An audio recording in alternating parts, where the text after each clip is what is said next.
हरे कृष्ण, राधे राधे। एकादश स्कंद 17वां अध्याय, वर्णाश्रम धर्म निरूपण।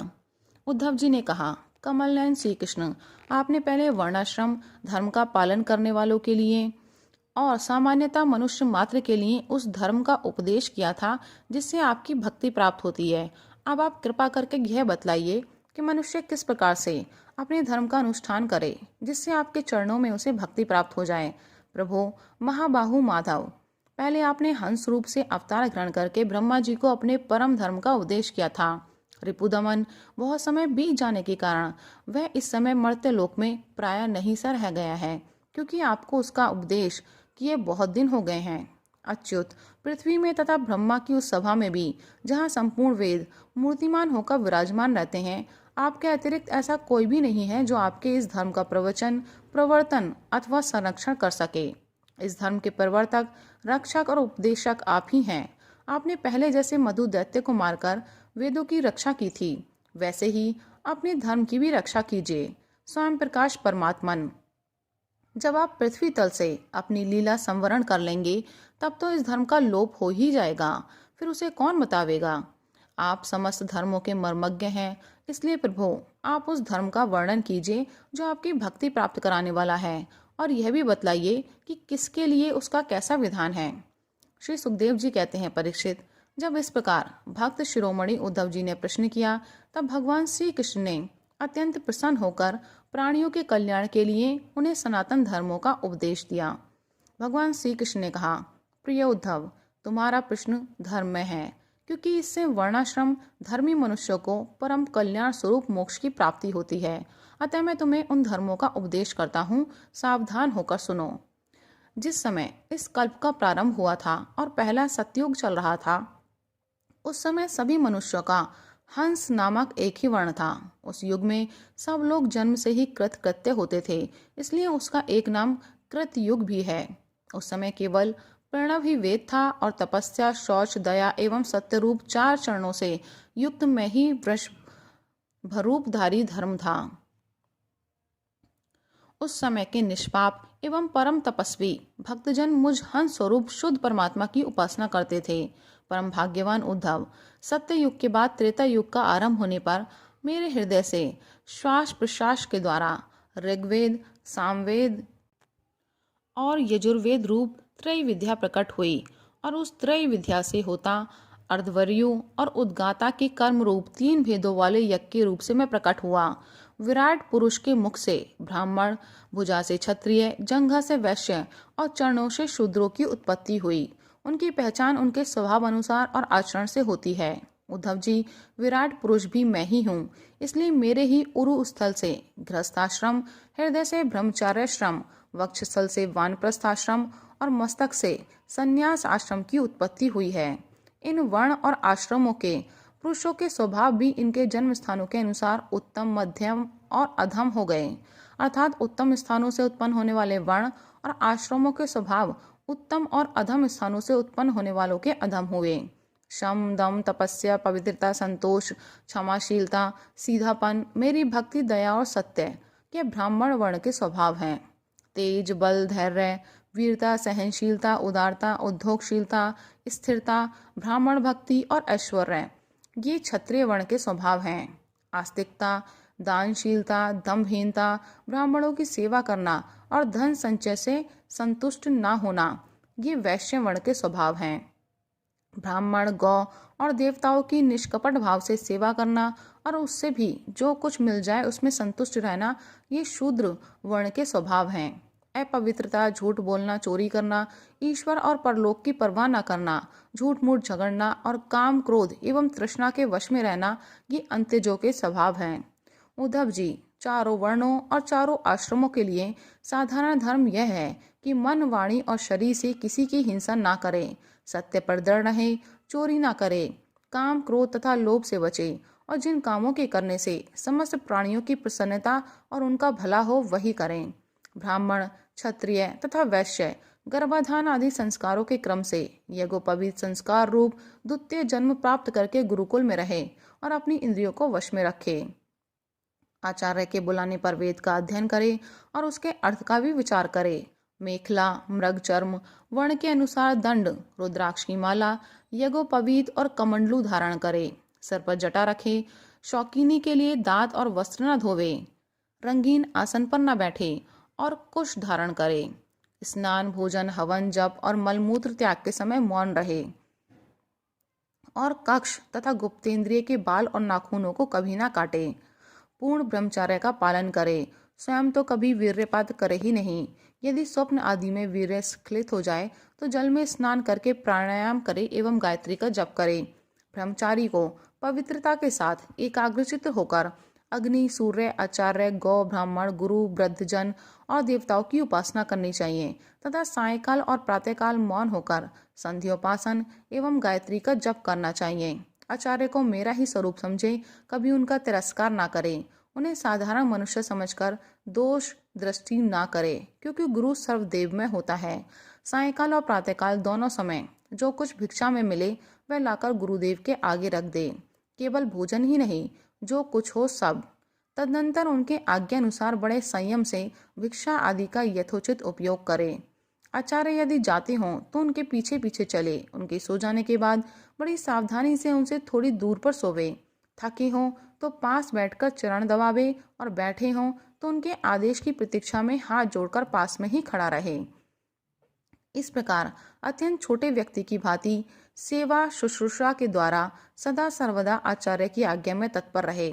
जब तक विद्या अध्ययन समाप्त न हो जाए तब तक सब प्रकार के भोगों से दूर रहकर इसी प्रकार गुरुकुल में निवास करे और कभी अपना ब्रह्मचर्य व्रत खंडित न होने दे। यदि ब्रह्मचारी का विचार हो कि मैं मूर्तिमान वेदों के निवास स्थान ब्रह्मलोक में जाऊं तो उसे आजीवन नैष्ठिक ब्रह्मचर्य व्रत ग्रहण कर लेना चाहिए और वेदों के स्वाध्याय के लिए अपना सारा जीवन आचार्य की सेवा में ही समर्पित कर देना चाहिए। ऐसा ब्रह्मचारी सचमुच ब्रह्म तेज से संपन्न हो जाता है और उसके सारे पाप नष्ट हो जाते हैं। उसे चाहिए कि अग्नि, गुरु, अपने शरीर और समस्त प्राणियों में मेरी ही उपासना करे और ये भाव रखे कि मेरे तथा सबके हृदय में एक ही परमात्मा विराजमान है। ब्रह्मचारी, वानप्रस्थ और सन्यासियों को चाहिए कि वे स्त्रियों को देखना, स्पर्श करना, उनसे बातचीत या हंसी मस्करी आदि करना दूर से ही त्याग दे। मैथुन करते समय प्राणियों पर तो दृष्टिपात तक न करे। प्रिय उद्धव, शौच, आचमन, स्नान, संध्योपासन, सरलता, तीर्थ सेवन, जप, समस्त प्राणियों में मुझे ही देखना, मन, वाणी और शरीर का संयम, यह ब्रह्मचारी, गृहस्थ, वानप्रस्थ और सन्यासी सभी के लिए एक सा नियम है। अस्पृश्य को ना छूना, अभक्ष्य वस्तुओं को ना खाना और जिनसे बोलना नहीं चाहिए उनसे ना बोलना, ये नियम भी सबके लिए हैं। नैष्ठिक ब्रह्मचारी ब्राह्मण इन नियमों का पालन करने से अग्नि के समान तेजस्वी हो जाता है। तीव्र तपस्या के कारण उसके कर्म संस्कार भस्म हो जाते हैं, अंतःकरण शुद्ध हो जाता है और वह मेरा भक्त होकर मुझे प्राप्त कर लेता है। प्यारे उद्धव, यदि नैष्ठिक ब्रह्मचर्य ग्रहण करने की इच्छा ना हो, गृहस्थ आश्रम में प्रवेश करना चाहता हो तो विधि पूर्वक वेद अध्ययन समाप्त करके आचार्य को दक्षिणा देकर और उनकी अनुमति लेकर समावर्तन संस्कार करावे, स्नातक तक बनकर ब्रह्मचार्य आश्रम छोड़ दे। ब्रह्मचारी को चाहिए कि ब्रह्मचार्य आश्रम के बाद गृहस्थ अथवा वानप्रस्थ आश्रम में प्रवेश करे। यदि ब्राह्मण हो तो संन्यास भी ले सकता है, अथवा उसे चाहिए कि क्रमशः एक आश्रम से दूसरे आश्रम में प्रवेश करे, किंतु मेरा आज्ञाकारी भक्त बिना आश्रम के रहकर अथवा विपरीत क्रम से आश्रम परिवर्तन कर स्वेच्छाचार में न प्रवृत्त हो। प्रिय उद्धव, यदि ब्रह्मचार्य आश्रम के बाद गृहस्थ आश्रम स्वीकार करना हो तो ब्रह्मचारी को चाहिए कि अपने अनुरूप एवं शास्त्रोक्त लक्षणों से संपन्न कुलीन कन्या से विवाह करे। व्यवस्था में अपने से छोटी और अपने ही वर्ण की होनी चाहिए। यदि कामवश अन्य वर्ण की कन्या से और विवाह करना हो तो क्रमशः अपने से निम्न वर्ण की कन्या से विवाह कर सकता है। यज्ञ, यज्ञादि, अध्ययन और दान करने का अधिकार ब्राह्मण, क्षत्रिय एवं वैश्यों को समान रूप से है, परंतु दान लेने, पढ़ाने और यज्ञ कराने का अधिकार केवल ब्राह्मणों को ही है। ब्राह्मण को चाहिए कि इन तीनों वृत्तियों में प्रतिग्रह अर्थात दान लेने की वृत्ति को तपस्या, तेज और यश का नाश करने वाली समझकर पढ़ाने और यज्ञ कराने के द्वारा ही अपना जीवन निर्वाह करे।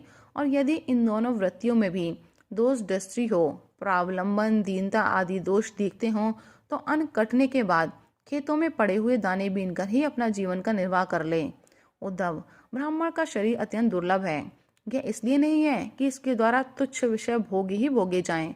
यह तो जीवन पर्यंत कष्ट भोगने, तपस्या करने और अंत में अनंत आनंद स्वरूप मोक्ष की प्राप्ति करने के लिए है। जो ब्राह्मण घर में रहकर अपने महान धर्म का निष्काम भाव से पालन करता है और खेतों में तथा बाजारों में गिरे पड़े दाने चुनकर संतोष पूर्वक अपने जीवन का निर्वाह करता है, साथ ही अपना शरीर, प्राण, अंतःकरण और आत्मा मुझे समर्पित कर देता है और कहीं भी अत्यंत आसक्ति नहीं करता, वह बिना संन्यास दिए ही परम शांति स्वरूप परम पद प्राप्त कर लेता है। जो लोग विपत्ति में पड़े कष्ट पा रहे मेरे भक्त ब्राह्मण को विपत्तियों से बचा लेते हैं, उन्हें मैं शीघ्र ही समस्त आपत्तियों से उसी प्रकार बचा लेता हूँ जैसे समुद्र में डूबते हुए प्राणी को नौका बचा लेती है। राजा पिता के समान सारी प्रजा का कष्ट से उद्धार करे, उन्हें बचावे, जैसे गजराज दूसरे गजों की रक्षा करता है और धीर होकर स्वयं अपने आप से अपना उद्धार करे। जो राजा इस प्रकार प्रजा की रक्षा करता है वह सारे पापों से मुक्त होकर अंत समय में सूर्य के समान तेजस्वी विमान पर चढ़कर स्वर्गलोक में जाता है और इंद्र के साथ सुख भोगता है। यदि ब्राह्मण अध्यापन अथवा यज्ञादि से अपनी जीविका न चला सके तो वैश्य वृत्ति का आश्रय ले ले और जब तक विपत्ति दूर न हो जाए तब तक करे। यदि बहुत बड़ी आपत्ति का सामना करना पड़े तो तलवार उठाकर क्षत्रियों की वृत्ति से भी अपना काम चला ले, परंतु किसी भी अवस्था में नीचों की सेवा, जिसे श्वान वृत्ति कहते हैं, ना करे। इसी प्रकार यदि क्षत्रिय भी प्रजा पालन आदि के द्वारा अपने जीवन का निर्वाह ना कर सके तो वैश्य वृत्ति व्यापार आदि कर ले। बहुत बड़ी आपत्ति हो तो शिकार के द्वारा अथवा विद्यार्थियों को पढ़ाकर अपनी आपत्ति के दिन काट ले, परंतु नीचों की सेवा, श्वान वृत्ति का आश्रय कभी ना ले। वैश्य भी आपत्ति के समय शूद्रों की वृत्ति सेवा से अपना जीवन निर्वाह कर ले। शूद्र चटाई बुनने आदि कारू वृत्ति का आश्रय ले ले, परंतु उद्धव, ये सारी बातें आपत्ति काल के लिए ही हैं। आपत्ति का समय बीत जाने पर निम्न वर्णों की वृत्ति से जीविकोपार्जन करने का लोभ न करे। गृहस्थ पुरुष को चाहिए कि वेद अध्ययन रूप ब्रह्मयज्ञ, तर्पण रूप पितृयज्ञ, हवन रूप देवयज्ञ, काकवली आदि भूत यज्ञ और अन्य दान रूप अतिथि यज्ञ आदि के द्वारा मेरे स्वरूप भूत ऋषि, देवता, पितर, मनुष्य एवं अन्य समस्त प्राणियों की यथाशक्ति प्रतिदिन पूजा करता रहे। गृहस्थ पुरुष अनायास प्राप्त अथवा शास्त्रोक्त रीति से उपार्जित अपने शुद्ध धन से अपने भृत्य आश्रित प्रजाजन को किसी प्रकार का कष्ट न पहुंचाते हुए न्याय और विधि के साथ ही यज्ञ करे। प्रिय उद्धव, गृहस्थ पुरुष कुटुंब में आसक्त न हो, बड़ा कुटुंब होने पर भी भजन में प्रमाद न करे।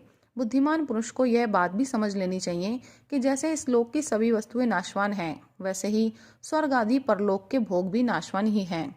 यह जो स्त्री पुरुष, भाई बंधु और गुरुजनों का मिलना जुलना है, यह वैसा ही है जैसे किसी प्याऊ पर कुछ बटोही इकट्ठे हो गए हों। सबको अलग अलग रास्ते जाना है।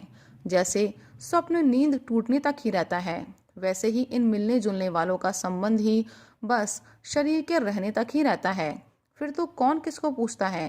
गृहस्थ को चाहिए कि इस प्रकार विचार करके घर गृहस्थी में फंसे नहीं, उसमें इस प्रकार अनासक्त भाव से रहे मानो कोई अतिथि निवास कर रहा हो।